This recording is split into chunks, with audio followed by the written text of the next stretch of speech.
Hello everyone, this week we are exploring Craigmillar Castle. This is the other Edinburgh castle.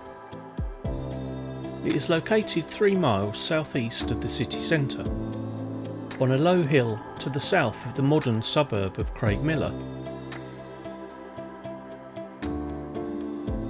The name Craigmillar is derived from the Gaelic Craig meaning crag, Maol meaning bear, and Ard meaning high. The first appearance in history was around 1140, when David I granted land here to the monks of Dunfermline Abbey. Construction of the castle began in the late 1300s by the lairds of de Preston, who had lands in Preston in East Lothian. John Preston was granted the lands by King David II in 1342. It is not clear exactly when the Great Tower was built.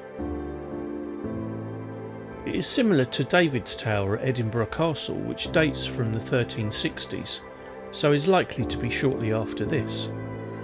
It was the first part of the castle to be constructed and housed the laird, his wife and their immediate family.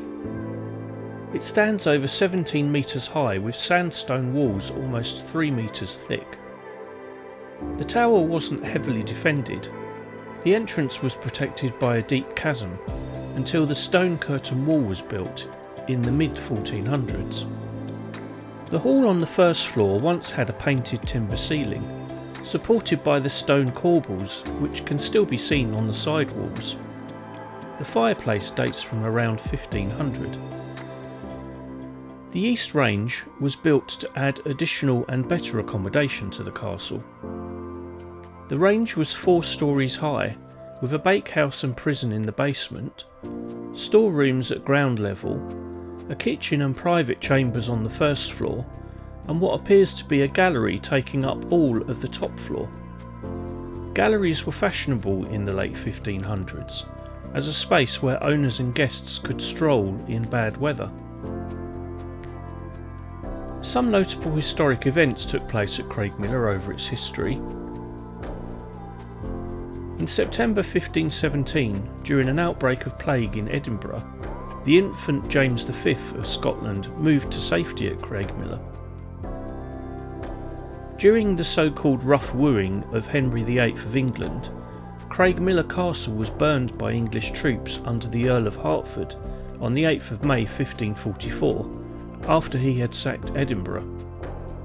Queen Mary stayed at Craigmillar twice, in 1563 and in 1566. The Craigmillar Bond was signed there, which was an agreement to remove her unpopular husband Henry Stuart, either by divorce or by other means. On the death of Sir Robert Preston in 1639, Craigmillar passed to a distant cousin, David Preston of Whitehill.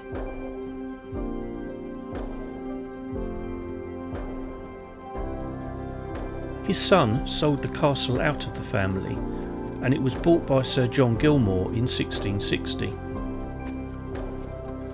He remodelled the West Range to provide more modern accommodation. But in the early 18th century, the Gilmours left the castle for Inch House, just west of Craigmillar. The castle, which was ruined by 1775, became a romantic feature in the park of the Inch estate. It became a popular tourist attraction from the late 18th century and was drawn by numerous artists.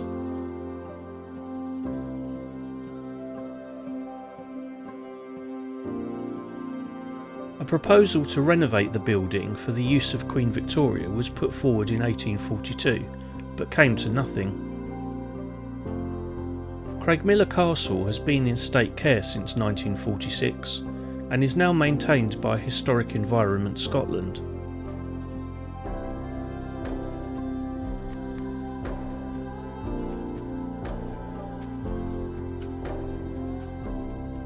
Thanks so much for watching. I'll leave a link to my Scottish playlist at the end of the video so you can explore other castles I've visited.